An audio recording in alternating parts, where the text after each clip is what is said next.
The first rule of success is to have a vision. You see, if you don't have a vision of where you go, and if you don't have a goal where you go, you drift around and you never end up anywhere. It's like you can have the best ship in the world, you can have the best airplane in the world. If the pilot or the captain doesn't know where to go, it would just drift around. It would not end up anywhere, or most likely in the wrong place. So I was very fortunate that I stumbled onto my vision. I mean, as you know, I was born in 1947 in Austria after the Second World War. And I didn't really like Austria when I grew up. I couldn't wait to get out of there. I couldn't see myself becoming a farmer or a worker in a factory or anything like that. Even though my parents wanted me to stay there and have a normal life. My father wanted me to become a police officer like he was. My mother wanted me just to stay there and marry a girl with the name of Heidi, hopefully, and have a bunch of kids and run around like the Van Trapp family in The Sound of Music. But that was their vision, not mine. My vision was totally different. I felt that I was born for something special, for something unique, for something big. So I was searching. Then one day I went to school. I remember I was 11 years old, and they showed a documentary about America. And there they showed in this documentary the huge skyscrapers, the high-rises, the huge bridges, the 6-lane freeways, the huge cars with the wings sticking out, and all of this stuff. And I said to myself, that's where I want to be. I don't want to be around here with these little farmhouses and these little buildings, and everything is old. I want to be in America. But now the question was just, how do you get to America?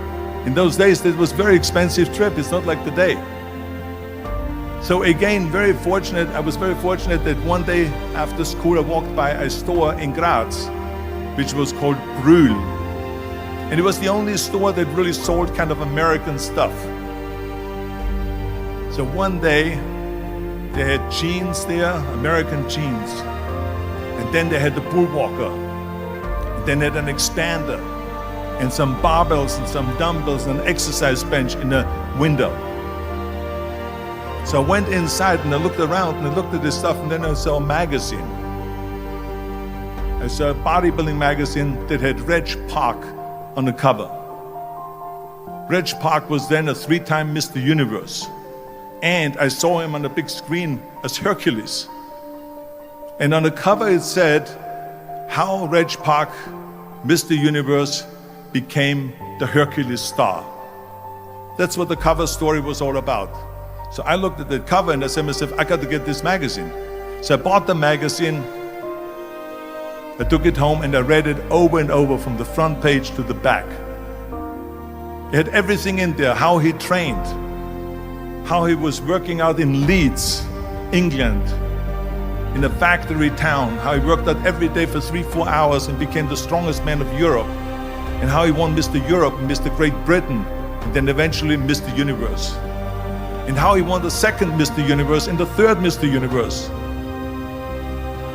And how he was discovered to play the starring role in Hercules.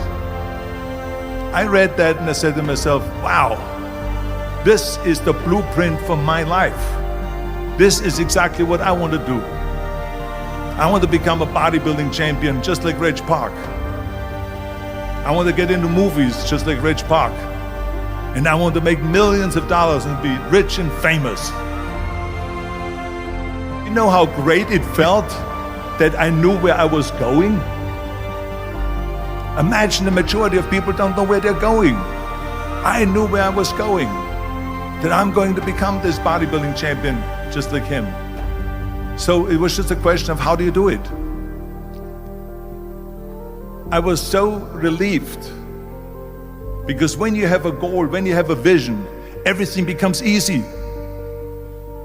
Because remember that in America, for instance, when you study, you will see the percentage of people that like their jobs. 74% hate their job in America. Now, this is not much different when you come to Europe. The majority of people don't like what they're doing because they're really not doing it because they didn't have a goal and they followed this goal. They just aimlessly drift around, and then all of a sudden there's a job opening, so they get that job because you have to work. But then when you work, it's a chore. It's work. It's not fun. So if you think about, only a quarter of the people really enjoy what they're doing in life. That is unbelievable if you think about it. So I felt so blessed that I knew what I was doing. It's like a medical student that studies and knows he wants to become a doctor. You know where to go. So I knew where to go. So people always ask me, when they saw me in the gym in the pumping iron days, they say, why is it that you're working out so hard? 5 hours a day, 6 hours a day, and you have always a smile on your face. The others are working out just as hard as you do, and they look sour in the face. Why is that? And I told people all the time, I said, because to me, I'm shooting for a goal. In front of me is the Mr. Universe title. So every rep that I do gets me closer to accomplishing that goal, to make this goal, this vision turn into reality. Every single set that I do, every repetition, every weight that I lift will get me a step closer to turn this goal into reality. So I couldn't wait to do another 500-pound squat. I couldn't wait to do another 500-pound bench press. I couldn't wait to do another 2,000 reps of sit-ups. I couldn't wait for the next exercise, for the next half hour of posing and all the kind of things that you have to do to be a champion. I felt so great knowing where I was going, and I tell you, it worked. I mean, think about it. And at the end, I was just not visualizing just my exercise, but I was really lifting the trophy over my head. That's what I was thinking about. And with the age of 20, I went to London and I won the Mr. Universe contest as the youngest Mr. Universe ever. And it was because I had a goal.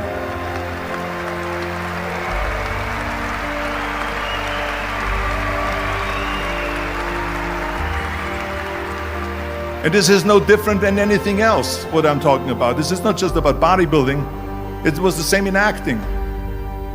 I remember when I was doing Conan the Barbarian. I was crawling on the rocks with a sword in my arm, crawling on all four. And of course, being that it's Conan, I didn't have clothes on or anything like that, right? So I was kind of, my knees were bare, my elbows were bare and everything else, and I'm crawling on the rocks. So after 10 takes, my elbows were bleeding and my knees were bleeding. And the director came to me and he said, Arnold, I'm so sorry that you have to go through this, but we need one more take, a close-up of you crawling with the sword towards the camera. Can you handle one more take? And I said to him, I don't know what you're talking about. He says, I'm totally fine. He says, but you're bleeding. I said, because I don't feel it, because I can visualize what the scene will look like in a film. And I'm so excited about this scene.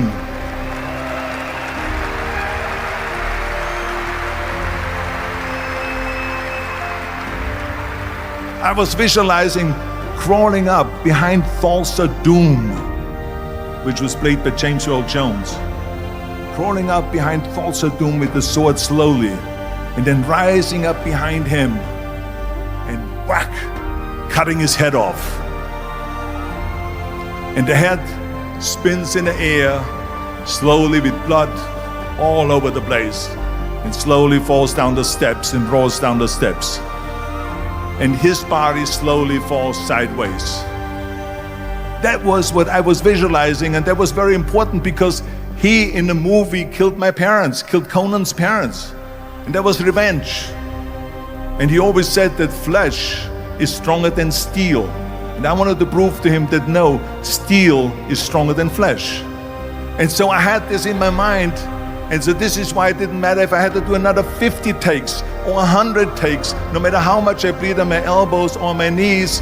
I saw that vision of the perfect scene, and it was an important scene, and I would do it over and over again until we got it.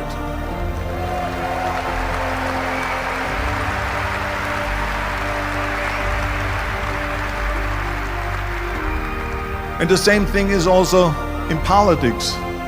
I remember that in politics, I had a very clear vision that I will be the leader of California. This is as far as I could go because I was not born in America, so I could not run for president. So being the governor of the fifth largest state,